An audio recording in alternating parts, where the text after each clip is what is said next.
સાબરકાંઠાના હિંમતનગરમાં વધુ એક પોન્જી સ્કીમનો પર્દાફાશ, લાખોની છેતરપિંડી, 10 થી 15% વળતરની લાલચ આપી રોકાણકારોને રાતા પાણીએ ઉડાવ્યા. આરોગ્ય વિભાગના કોન્ટ્રાક્ટર કર્મી અનિલ પરમાર સહિત 6 સામે ગુનો દાખલ. સિવિલના નર્સિંગ સ્ટાફ દંપતીની ફરિયાદ બાદ પોલીસ એક્શનમાં 40.45 લાખની છેતરપિંડી મામલે હિંમતનગર ગ્રામ્ય પોલીસે નોંધી ફરિયાદ. સાબરકાંઠા જિલ્લાના મુખ્ય મથક હિંમતનગરમાં ફરી એકવાર રોકાણના નામે લૂંટ ચલાવતી પોન્જી સ્કીમનો મોટો ખુલાસો થયો છે. બીઝર કૌભાંડની સાય હજુ સુકાઈ નથી, ત્યાં તો એપિક કન્સલ્ટન્સી ગ્રુપ નામના બેનર હેઠળ લોકોના લાખો રૂપિયા ઓહ્યા કરી જવાનું કૌભાંડ સામે આવ્યું છે. ચોંકાવનારી વાત એ છે કે આખી સ્કીમ આરોગ્ય વિભાગના જ એક કોન્ટ્રાક્ટ કર્મીએ ચલાવી પોતાના જ સાથી કર્મચારીઓને નિશાન બનાવ્યા છે.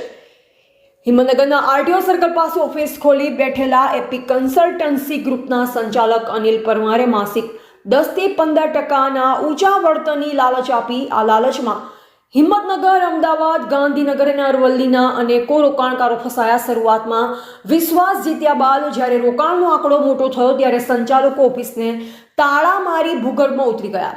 આ કૌભાંડનો ભોગ હિંમતનગર સિવિલના નર્સિંગ સ્ટાફને એક દંપતી બન્યા. તેઓએ ગત સપ્ટેમ્બર માસથી સાબરકાંઠા પોલીસ સમક્ષ ન્યાય માટે રજૂઆત કરી. આખરે 4 મહિનાની લાંબી તપાસ બાદ પોલીસે મુખ્ય સૂત્રધાર અનિલ પરમાર, તેના પત્ની નિકિતાબેન અને હિતેન્દ્રસિંહ પરમાર સહિત કુલ 6 આરોપીઓ સામે ફરિયાદ નોંધી છે. જેમની વાત કરવામાં આવે, મુખ્ય આરોપી તરીકે અનિલ પ્રદીપસિંહ પરમાર, નિકિતાબેન અનિલકુમાર પરમાર, હિતેન્દ્રસિંહ પ્રદીપસિંહ પરમાર, રણવીરસિંહ પ્રદીપસિંહ પરમાર, સુધીરસિંહ મકવાણા, કૃપાલસિંહ પરમાર. પ્રાથમિક ફરિયાદ મુજબ 12 રોકાણકારોના 40.45 લાખ રૂપિયાની છેતરપિંડી હાલમાં રેકોર્ડ પર આવી છે, પરંતુ આંકડો કરોડોમાં જવાની આશંકા છે.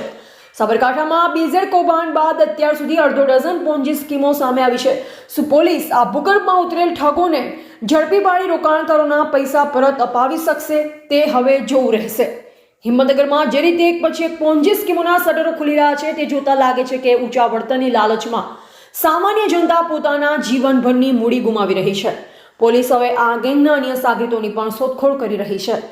એવા રાજકમલસિંહ પરમાર, ભારતની સ્મિતા, સાબરકાંઠા.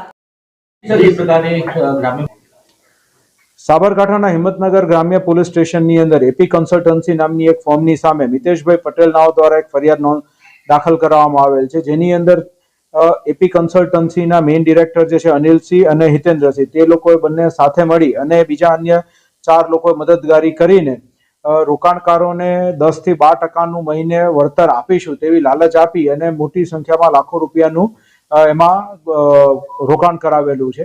હાલ જે ફરિયાદ દાખલ થઈ છે તેની અંદર ટોટલ 7 લોકોના 53 લાખ રૂપિયા જે છે તેની અંદર ઇન્વેસ્ટ થયા હતા, જેમાંથી 13 લાખ રૂપિયાનું વળતર શરૂઆતમાં આપવામાં આવ્યું અને ત્યારબાદ છેલ્લા 6-8 મહિનાથી તે ઓફિસ બંધ કરીને જતા રહેલ છે. અત્યાર સુધીની તપાસ મુજબ આ રીતે જય માતાજી ફાઇનાન્સના નામે અને ત્યારબાદ એપી કન્સલ્ટન્સીના નામે છેલ્લા 5 વર્ષથી આ પ્રકારની કાર્યવાહી કરવામાં આવતી હતી અને રોકાણકારોને આ રીતે જે લાલચ આપીને રોકાણ કરવામાં આવતું હતું, તેમાં હિંમતનગર ગ્રામ્ય ઉપરાંત સાબરકાંઠાના અન્ય પોલીસ સ્ટેશન ખેડ, બ્રહ્મા, વડાલી તથા રાજસ્થાનના પણ અમુક જગ્યાએ આ મુજબની ઓફિસો ખોલીને રોકાણકારોને લાલચ આપીને તેમની સાથે છેતરપિંડી કરવામાં આવેલ છે તેવી માહિતી મળેલી છે. હાલ હિંમતનગર ગ્રામ્ય પોલીસ સ્ટેશન દ્વારા 4 લોકોની અટકાયત કરવામાં આવી છે. તે લોકોની પૂછપરછ કરવામાં આવી રહી છે અને પુરાવા પડતા તે લોકોની સામે કાયદેસરની વિધિવત કાર્યવાહી હાથ ધરવામાં આવશે. તે લોકોના રિમાન્ડ મેળવીને આગળ ફર્ધર તપાસ શરૂ કરવામાં આવશે.